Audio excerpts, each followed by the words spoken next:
Menarik kalau Bosowa literally udah keluar semua.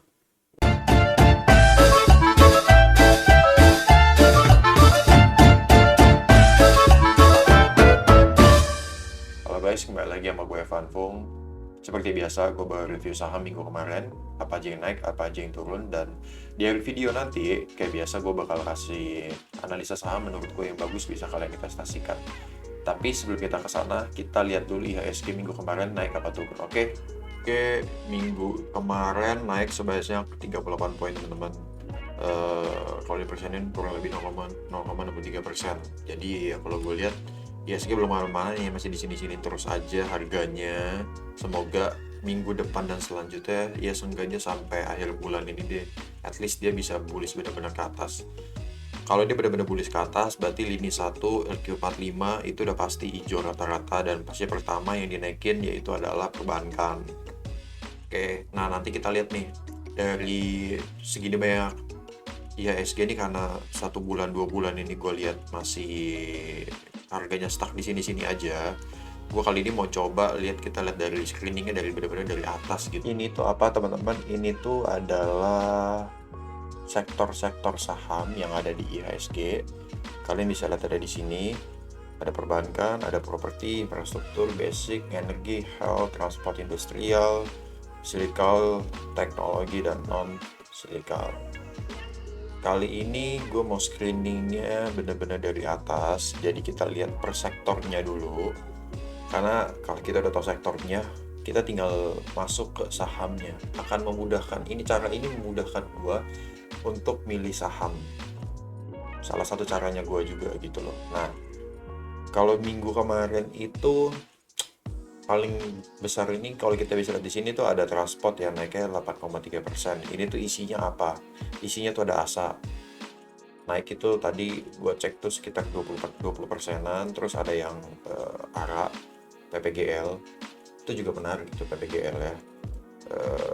Terus habis transport di sini ada ada infrastruktur. Infrastruktur naik seminggu sebesar 4%. Wah, ini cukup lumayan di infrastruktur. Apa mungkin Jakarta mau dipindahin ibu kotanya ke Kalimantan? Apakah ini waktunya tepat untuk kita investasi di properti atau infrastruktur, WIKA, PTPP? Apakah ini saatnya? Kita lihat ya, karena ini menarik banget nih. Kalau infrastruktur udah naik, properti juga kalian di sini juga udah naik dalam seminggu atau 3%. Ya memang belum gede-gede banget, tapi ini udah menandakan kalau properti naik, infrastruktur naik, dan energinya udah naik 2%. Energi isinya Inco, YNKP, semua dan teman-temannya baik banget. Nah, ini kalau energi udah naik 2%, ini udah menandakan sama aja pemulihan ekonomi. Biasanya gitu, energi udah naik, properti udah mulai naik, infrastruktur udah mulai naik. Tapi ini di sini basicnya minus ya, it's okay. Bisa kalian pantau nih minggu depan, bisa buat cicil-cicil juga sebenarnya. Tapi bagi gua, untuk dari sektor basic gua lagi skip dulu. Kalau untuk gua lagi lirik sektor pertama teknologi, karena lagi bisa dibilang hype, bukan hype ya, apa ya, bisa dibilang buat kedepannya lebih bagus sih kalau gue bilang.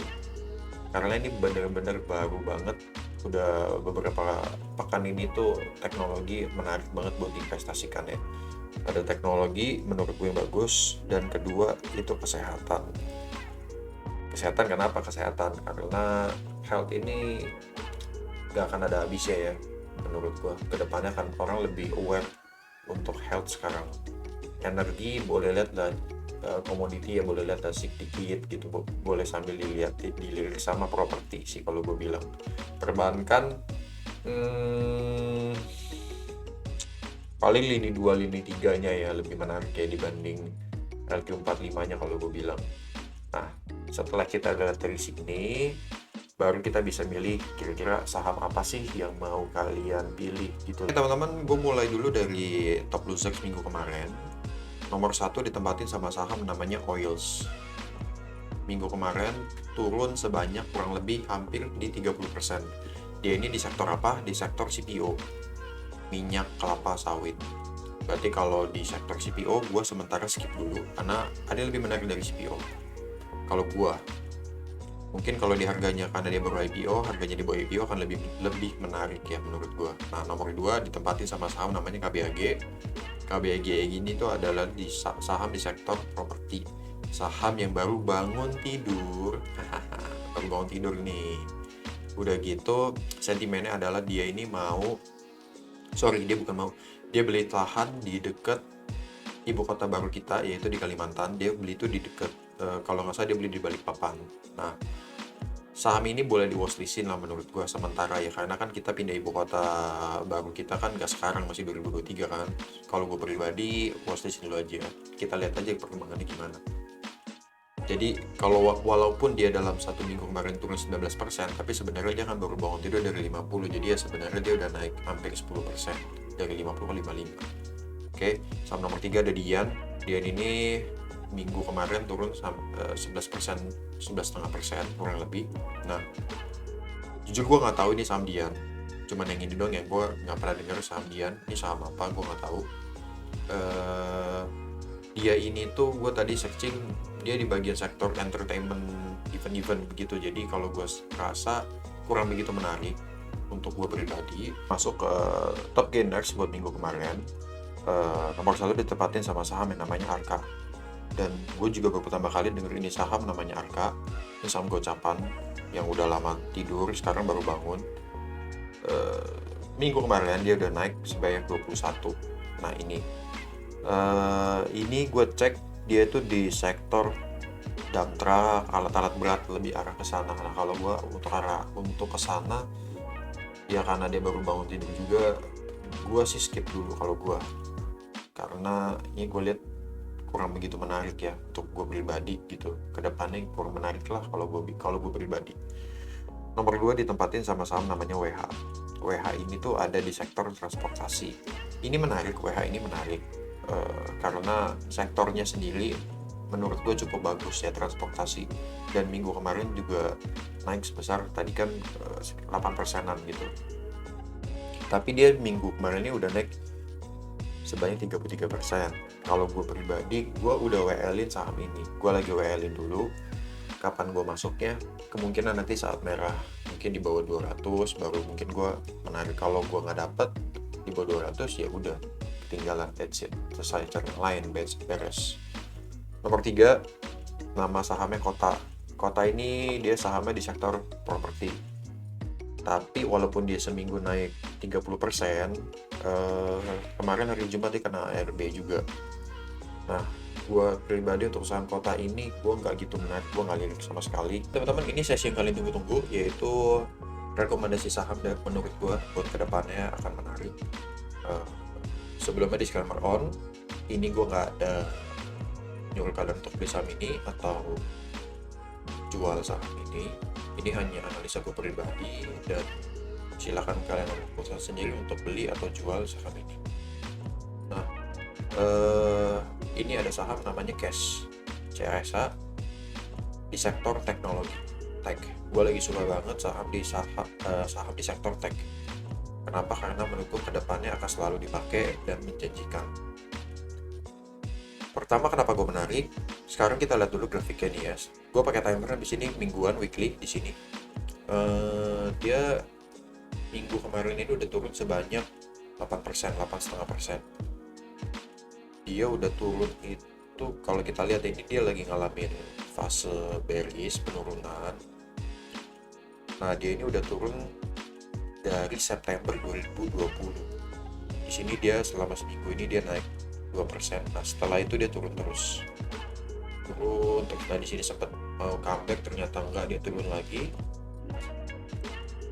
Kali ini dia turunnya cukup dalam juga nih, udah sampai 152. Dia itu IPO di harga 350.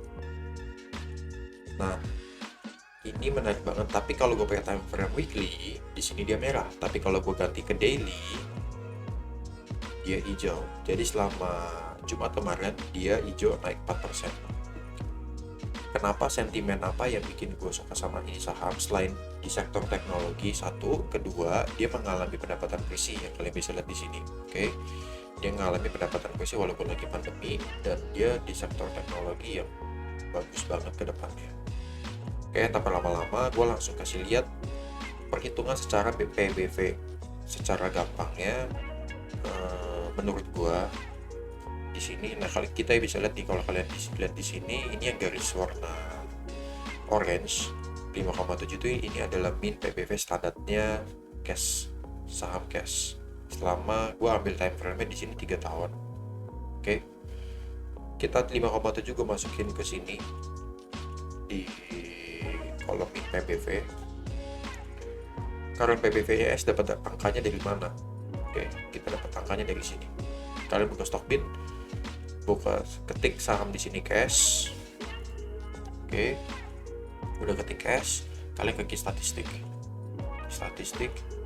kalian ke per share, kalian lihat kolom namanya current book value per share. Ini adalah cara kalian untuk ngitung harga wajar untuk sebuah saham kurang lebih. Videonya gue udah pernah terangin di video sebelumnya, kalian bisa cek. Nah, ini angka ini 71,24 kita masukin ke sini karena PBVS. Harga wajarnya ketemu, jadi harga wajar ini ketemu dari min PBV dikali dengan current PBVS. Harga wajar 406, harga sekarang 152. Profit, kurang lebih profitnya sebesar 167%, kurang lebih. Apakah akan terjadi seperti yang gua ngomong? Gua nggak tahu, hanya market yang bisa nentuin. So, gua udah parkir di sini, uang gua di sini. Apapun yang terjadi ke depannya, kita lihat, kita tunggu aja. Karena ini investasi, perlu waktu. Oke? Langsung aja kita ke saham nomor 2 dan ketiga. Nomor 2 ada saham menurut gue yang oke banget. Ini LQ45. Sektor bisa dibilang MSP ini di sektor consumer lah, kalau sekarang bilangnya cyclical.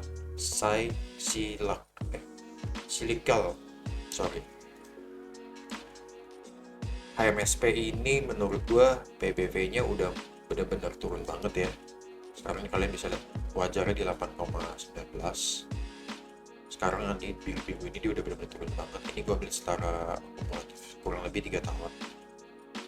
Ini bener-bener, kalau gue bilang sih ini menarik banget sih HMSP. Kenapa gue masuk, gue pribadi gue nggak punya ini HMSP karena LQ45 naiknya lebih lama. Gue lebih pilih cash, semoga lebih menarik menurut gue, semoga ya. Nah, karena PBVS kita lihat langsung dari sini. HMSP, oh ada HMSP, kita statistik 222,76. Kalau masukin ke sini, min PBV harga wajarnya 1.824, harga sekarang 970, profit kali kurang lebih 47%. Oke, dan yang terakhir ini ada saham INKP lagi 45 juga, kertas di sektor kertas pun sama PBV-nya ya, mungkin dia untungnya kalian bisa lihat di sini 28%, nggak sebesar yang tadi, tapi menurut gue ini it's a good company juga. INKP temannya adalah TKIM. Jadi gue bilang sih ini menarik banget, apalagi minggu ini dia kemarin lagi merah, saatnya buat ambil. Tapi kalau boleh nawar, gue lebih menarik ambil di 6.200 sampai 6.500, itu akan lebih menarik untuk gue pribadi. Oke, gue ada mau kasih sedikit sharing ke kalian tentang BPKP. Teman, ini gue mau sharing ke kalian tentang saham BPKP. Jadi bagi kalian yang pegang saham BPKP tapi bingung nih harga sahamnya nggak kemana-mana, kok nggak naik, udah naik malah turun lagi, turun tapi dijaga, turun terus. Nah, semoga ini bisa ngebantu kalian semua. Jadi gue cek yang kalian lihat ini adalah kolom pasar nego. Gue pakai sekuritas Mirae.